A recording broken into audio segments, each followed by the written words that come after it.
Auzubillahiminash-shaytanir-rajim. Bismillahir-rahmanir-rahim. Amna Noor is here, students. I hope so you all are fine. Today, the topic that I am going to discuss is the study of malaria as an example of biological method. Students, इसमें हम लोग देखेंगे कि हम लोगों ने किस तरह से बायोलॉजिकल मेथड को यूज़ करते हुए मलेरिया का कोज फाइंड आउट किया। ठीक है स्टूडेंट्स, चलें जी मूव करते हैं हम लोग अपने टॉपिक की तरफ।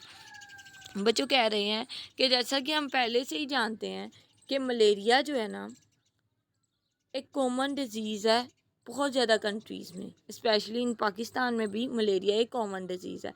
अब तो स्टूडेंट्स इन इसका जो ट्रीटमेंट है अवेलेबल है, लेकिन पहले ज़माने में इसका ट्रीटमेंट अवेलेबल नहीं था। ठीक है, तो हम लोग क्या करते हैं, सबसे पहले इसकी हिस्ट्री को देखेंगे कि मलेरिया किस तरह से हुआ, इसकी वजह क्या थी और किस तरह से ये लोगों में फैला था। We will go through the history of this disease. हम लोग इस डिज़ीज़ की हिस्ट्री को पढ़ेंगे, फिर हम लोग देखेंगे कि बायोलॉजिकल प्रॉब्लम ये वाली किस तरह से बायोलॉजिस्ट ने सॉल्व की। ठीक है स्टूडेंट्स, इन एंशियंट टाइम बच्चों कहते हैं एक ओल्ड टाइम को।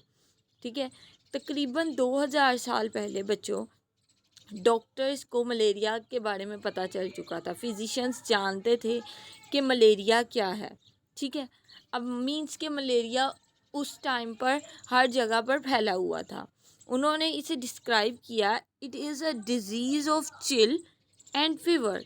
उन्होंने कहा ये एक ऐसी बीमारी है जिसमें हम लोगों को सर्दी लगती है और बुखार होता है। ठीक है, विद रिकरिंग अटैक्स। रिकरिंग का मतलब है बार बार, थोड़े टाइम के बाद। ठीक है, तो उन्होंने कहा ये एक ऐसी बीमारी है जिसमें थोड़े थोड़े टाइम के बाद हमें क्या होता है, कपकपी तारी हो जाती है, सर्दी लगती है और बुखार हो जाता है। उन्होंने मज़ीद ये भी देखा कि ये उन लोगों में होता है जो कि मार्शी एरियाज़ में रहते हैं। अब बच्चों, मार्शी एरियाज़ क्या होते हैं, ऐसे इलाके जो दलदली होते हैं, दलदल वाले इलाके। ठीक है, जहाँ पर पानी खड़ा रहता है। ठीक है, उन्होंने बच्चों देखा कि पहली बात ये कि इसमें क्या होता है, सर्दी और बुखार के बार बार अटैक्स होते हैं। फिर दूसरी चीज़ उन्होंने ये देखी कि ये उन लोगों में होता है जो कि मार्शी एरियाज़ में रहते हैं, दलदली इलाकों में रहते हैं। अब साइंटिस्ट ने क्या सोचा कि it was thought that the stagnant water of marshes poisoned the air, कि जो खरा पानी है ना मार्शी इलाकों का, वो हवा को जहरीला बना देता है, पॉइजनड कर देता है।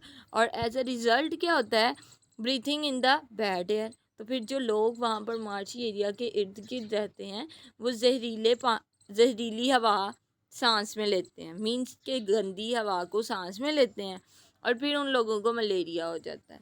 ठीक है, क्या कोज उन्होंने बच्चों बताई, उन्होंने कहा कि ये क्या होता है, मार्शी का जो खड़ा पानी होता है वो हवा को जहरीला बना देता है और फिर जब हम उस गंदी हवा का सांस लेते हैं तो हमें क्या होता है, मलेरिया हो जाता है। और जो इन्होंने बताई है ना बात, इसी की बेस पर उन्होंने इस बीमारी का नाम रख दिया मलेरिया। ठीक है, मलेरिया क्या है, इटालियन वर्ड मला से निकला है जिसका मतलब है बैड, एरिया मीन एयर। ठीक है, मतलब हमें इसके नाम से ही पता चल रहा है कि साइंटिस्ट ने बस ये सोच लिया था कि ये गंदी हवा की वजह से होता है, इसलिए उन्होंने इसी की बेस पर इसका नाम रख दिया कि ये मलेरिया है। अभी तक इन्हें कुछ नहीं पता कि मलेरिया किस वजह से हो रहा है। ठीक है, अब मज़ीद बच्चों उन्होंने क्या किया, कुछ वॉलंटियर्स थे, उन्होंने स्टेगनेंट खड़ा हुआ पानी देखा, खरा हुआ मार्शी एरियाज़ का खरा हुआ पानी भी पिया कि शायद इसकी वजह से हमें मलेरिया हो रहा हो, लेकिन उससे उन्हें मलेरिया नहीं हुआ था। तो मतलब उन्होंने इस चीज़ को प्रूव कर दिया कि जो मलेरिया है ना वो स्टेगनेंट वाटर जो कि मार्शी एरियाज़ का है उससे नहीं होता। ठीक है, आगे चलते हैं। अब क्वीना सिंकोना, अब बच्चों इन्होंने ना, जैसे कहते हैं ना बाय चांस इनको उसका इलाज मिल गया मलेरिया का। इन्हें अभी तक कुछ नहीं पता कि किस वजह से हुआ मलेरिया। ठीक है, 17वीं सदी में बच्चों जब अमेरिका डिस्कवर हुआ था ना, तो बहुत से पौधे अमेरिका से यूरोप वापस भेजे गए थे, इसलिए कि यूरोप में मेडिसिन बनाई जा सके। ठीक है, उनमें ना जो एक ट्री था जिसका नाम था क्वीना, उसकी बार्क, बच्चों बार्क कहते हैं जो एक ट्री का सबसे बाहर वाला हिस्सा होता है ना, लकड़ी का सबसे बाहर वाला हिस्सा उसे बार्क कहते हैं।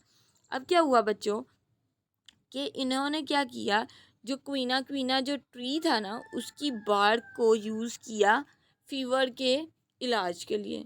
ठीक है, मीन्स के बुखार के इलाज के लिए उन्होंने क्वीना क्वीना जो ट्री है उसकी बार्क को यूज़ किया, और ये बहुत ज़्यादा बेनिफिशियल साबित हुआ, ठीक है, बुखार के इलाज के लिए, कि यूरोप में मज़ीद इसे ले जाना मुश्किल हो गया।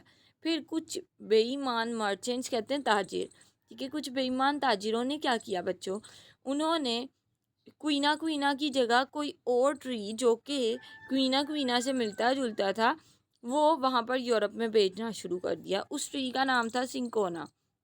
ठीक है बच्चों, अब यहाँ पर ताजिरों ने बेईमानी तो की, ठीक है, उन्होंने रिप्लेस कर दिया क्वीना क्वीना को सिंकोना से, लेकिन जो ये सिंकोना था वो हाईली बेनिफिशियल साबित हुआ पूरी इंसानियत के लिए। किस तरह से बच्चों, कि सिंकोना बेहतरीन ट्रीटमेंट के लिए यूज़ हुआ मलेरिया के। ठीक है, और आज हम लोग जानते हैं कि सिंकोना बार के अंदर क्या होती है, क्विनीन होती है, जो कि इस बीमारी के इलाज में बहुत ज़्यादा इफ़ेक्टिव साबित होती है।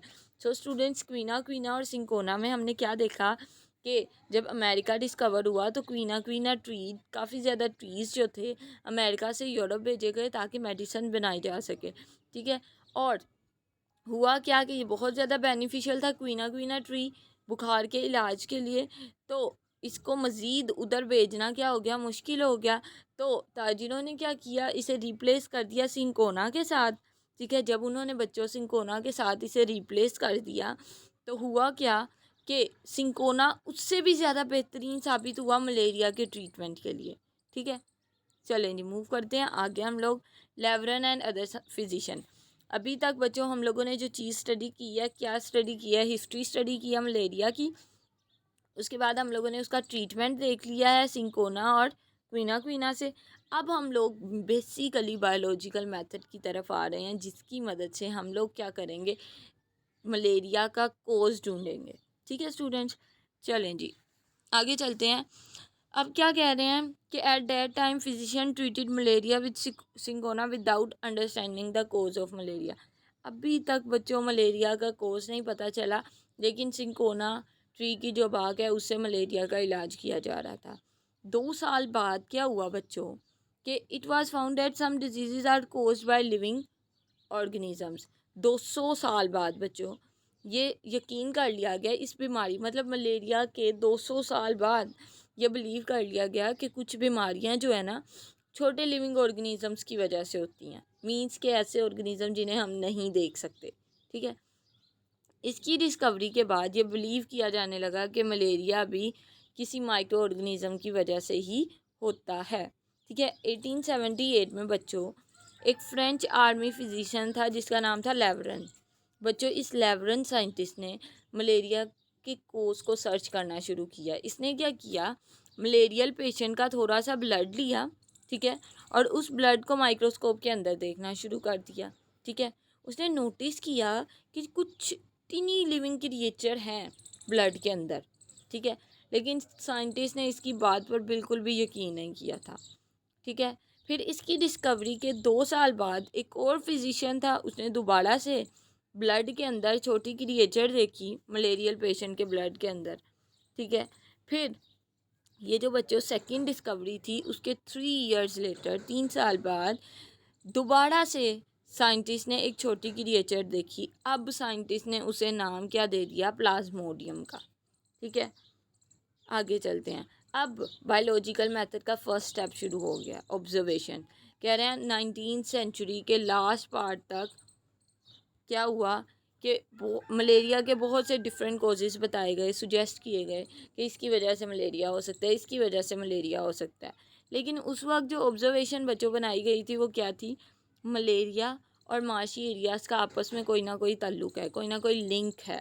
ठीक है, क्विनीन क्या है, एक इफ़ेक्टिव ड्रग है मलेरिया के ट्रीटमेंट के लिए। ये बातें हम डिस्कस कर चुके हैं।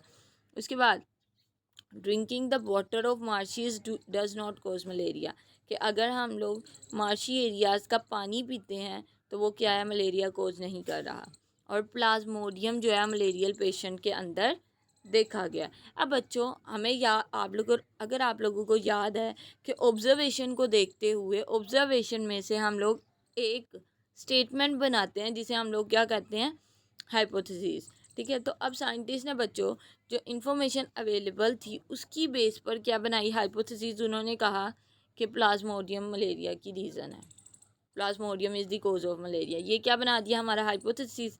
अब आप लोगों को पता है हाइपोथेसिस से ही हम लोग डिडक्शन ड्रा करते हैं, और डिडक्शन में हम लोग क्या करते हैं, इफ़ और देन का यूज़ करते हैं। ठीक है बच्चों, अब scientist does not know whether his hypothesis is true और नॉट।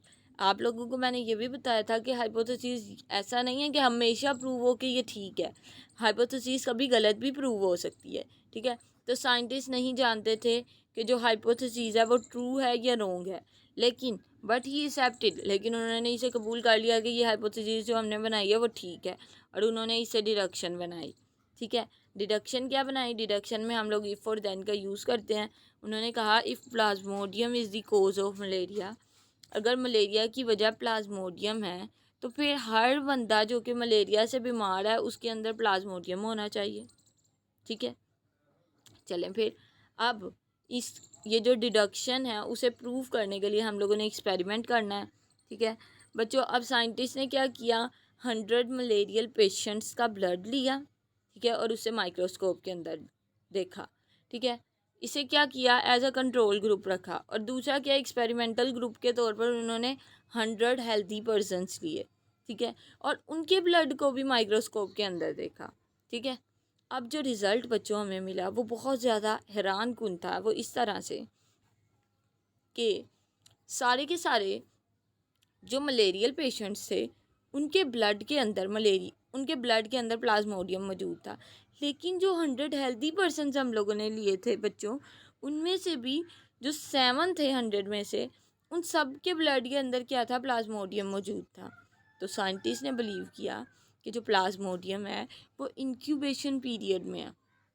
अब बच्चों इंक्यूबेशन पीरियड क्या होता है, बच्चों ऐसा पीरियड जिसमें क्या होता है कि पैरासाइट होस्ट के अंदर दाखिल होता है। होस्ट क्या होता है बच्चों, ऐसा ऑर्गेनिज्म जिसे इफ़ेक्ट करना होता है। ठीक है, या फिर जिससे हम लोगों ने स्पेस लेनी होती है। अब होता क्या है, पैरासाइट होस्ट के अंदर गया, होस्ट के अंदर मतलब हमारे अंदर चला जाता है। किसका, ये जो मलेरिया का था। ठीक है, वो अंदर जाता है और सिम्टम्स अपीयर करता है। मीन्स इंक्यूबेशन पीरियड एक ऐसा पीरियड है जिसमें पैरासाइट होस्ट के अंदर जाता है और अपने सिम्टम्स जाहिर करता है। अच्छा बच्चों, अब जो ये रिज़ल्ट मिले वो भी बहुत ज़्यादा कन्विंसिंग थे, और उन्होंने हमें ये बता दिया कि प्लाज्मोडियम वाकई में मलेरिया का कोज है। तो रिज़ल्ट क्या हुआ, ट्रू साबित हो गया। बच्चों, ये था हमारा आज का टॉपिक। हम लोगों ने हिस्ट्री पढ़ी है इसमें। ठीक है, हिस्ट्री पढ़ने के बाद हम लोगों ने डिफरेंट साइंटिस्ट की वर्किंग पढ़ी, फिर हम लोगों ने इसमें ऑब्जर्वेशन की कि मलेरिया में क्या क्या चीज़ें उन्होंने ऑब्ज़र्व कर ली थी। उसके बाद बच्चों हम लोगों ने क्या देखा, हाइपोथेसिस देखी, फिर हमने डिडक्शन ड्रॉ की उससे, फिर हम लोगों ने एक्सपेरिमेंट किया, और एक्सपेरिमेंट से हमें पता चला कि ये जो प्लाज्मोडियम है ये इंक्यूबेशन पीरियड में भी जाता है, और फिर उसके बाद हम लोगों ने अपने रिज़ल्ट्स ड्रॉ किए। ये था बच्चों हमारा मलेरिया का टॉपिक। उम्मीद है कि आप लोगों को बहुत अच्छे से समझ आया होगा। बच्चों, इफ़ यू डोंट अंडरस्टैंड, अगर आप लोगों को किसी जगह पर कहीं भी प्रॉब्लम है तो you can ask me in the comment section, I will response you as soon as possible. Thank you so much, अल्लाह हाफिज़। और और स्टूडेंट्स, जो मलेरिया का सेकंड पार्ट है वो भी बहुत जल्द अपलोड कर दिया जाएगा।